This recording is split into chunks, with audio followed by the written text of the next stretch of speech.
주된 사유는 문화와 스포츠 발전을 위해 삼성, SK 등 전경련 주요 회원사들이 출자한 수백억 원대의 출연금을 모두 박 대통령과 최순실이 나눠 먹은 뇌물이라는 것이었다. 특히 최순실이 승마 선수인 자기 딸이 빌려 단 삼성의 말 3마리조차도 박 대통령이 뇌물로 인정하는 내용이었다. 여기 계신 증인들 중에서 그 촛불 집회에 나가 보신 적이 있다. 손 들어 보십시오.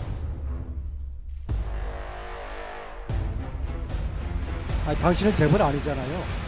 그러나 그보다도 JTBC의 태블릿 보도로 인해 최순실이 박 대통령의 상황에 위치해서 국정을 장악, 농단했다는 게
이후부터 대한민국의 좌익 세력들은 박 대통령 탄핵을 위한 촛불 집회를 열었다.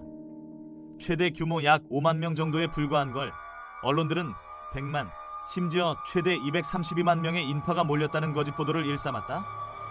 AFP통신은 촛불 집회의 분위기가 전반적으로 축제 같았다면서 시민들이 박 대통령의 즉각 퇴진을 요구했다고 보도했습니다. 중국 관영 신화통신은 거리로 나온 한국 시민이 새 시대를 의미하는 서울의 봄을 원하고 있다고 보도했습니다. 뉴욕타임스는 시민들이 분노를 배출한 이후 인식 전환이 이뤄져야 한다고 당부했습니다. 네, 촛불 집회는 이 시각 현재 전국 16개 주요 도시를 비롯한 100여 곳에서 동시다발적으로 열리고 있습니다. 반면 보수 진영은 2016년 10월 19일 서울역에서 탄핵 반대 1차 집회를 열었습니다. 참여 인원은 약 1만여 명이었습니다. 그러나 박근혜 대통령이 사적으로 뇌물을 받은 게 없다는 점이 드러나기 시작하면서 결국 2016년 1월 8일 집회 때부터 태극기 집회 인원이 촛불 집회 인원을 넘어서게 되었습니다. 그러자 경찰은 인원 추산 발표를 중단하는 결정을 내렸습니다. 그러다 변희재 대표는 2017년 1월 17일 프레스센터에서 JTBC는 태블릿의 개통자가 김한수 청와대 전 국장의 개인회사 마레이컴퍼니라는 점을 검찰이 이동통신사 SKT로부터 개통자 정보를 받은 10월 27일 하루 전날은 26일에 먼저 보도했다는 점을 발표합니다. 제가 이거를 확인하고 여러 방면으로 조사하고 취재한 결과 어떤 경우도 SKT가 정식으로 검찰에 공문을 보낸 10월 27일 이전에 그 누구도 이 정보를 받을 수 없습니다. 이런 거를 경찰이 입수하면은 제일 먼저 할 것이 개통자 명의부터 찾습니다. 그리고 당연히 그 개통자가 실사용자라고 추정을 하고 들어가야 됩니다. 그렇죠?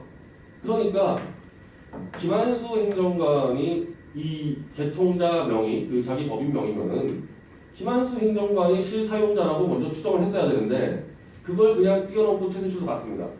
최순실과 조금만 연관되면 모조리 구속 수사하는 검찰이 유독 김한수만 수사하지 않고 있습니다.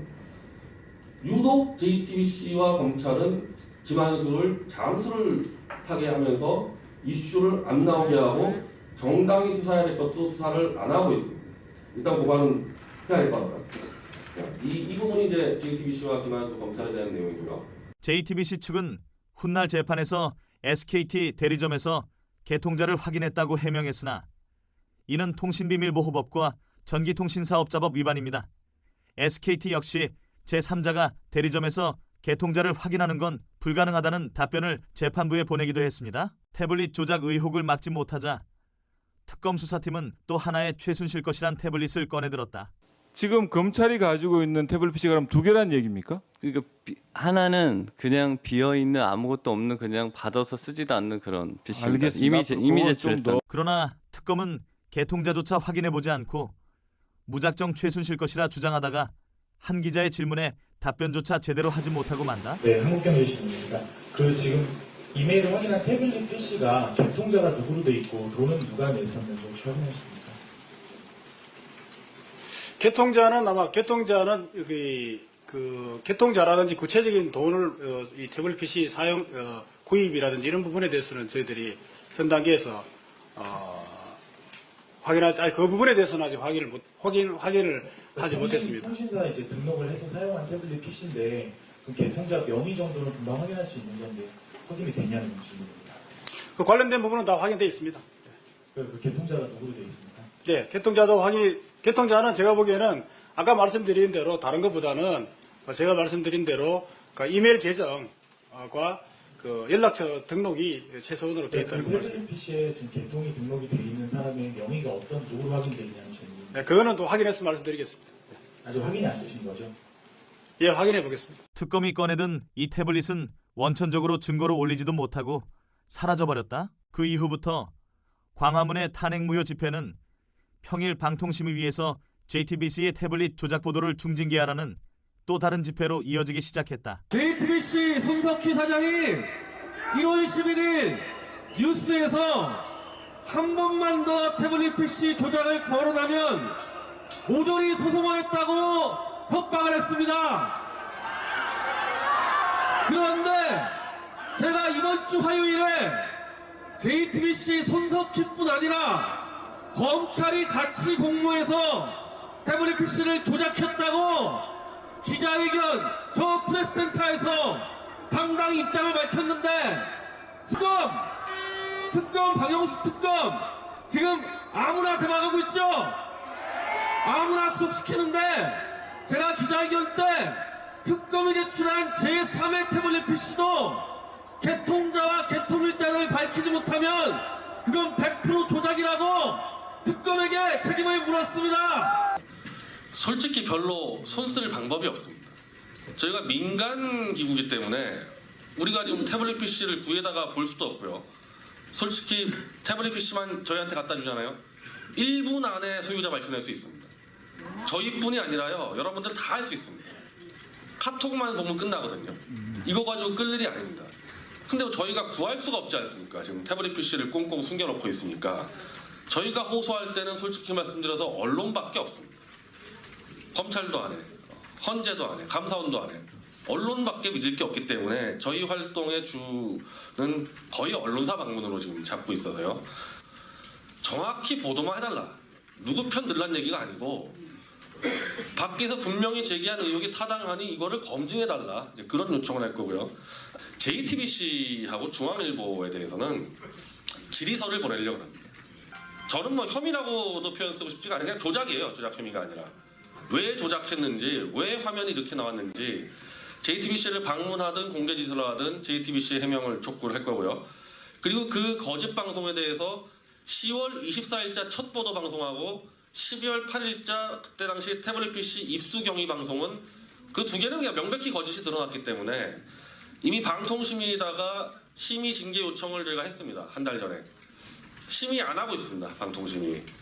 현재로서 저는 먼저 법원이고 헌재고 검찰이고 특검이고 전혀 안 하기 때문에 마지막 기대할 수 있는 국가기관은 법무부라 보고 이런 작업들이 다 맞춰지면은 법무부를 방문해서 역시 증거자료를 다 제출해서 검찰 수사 지휘권을 발동하도록 촉구하도록 하겠습니다. 태극기를 든 시민들은 방통심의위를 점거, 조속한 심의와 징계를 요구했다. 방통심의위에서의 JTBC 보도 징계 요청안의 핵심은 JTBC에서 최순실의 태블릿이 아닌 자사의 데스크톱 PC로 태블릿에 파일을 심어서 보도했다는 것이다. 나중에 JTBC는 시청자들에게 잘 보여주기 위해 최순실을 속이기 위해 그렇게 보도했다고 변명했지만 말도 안 되는 이야기? 박 대통령 탄핵은 이렇게 태블릿 조작 혐의가 드러나면서 탄핵 반대 태극기 세력은 큰 힘을 얻게 되었다.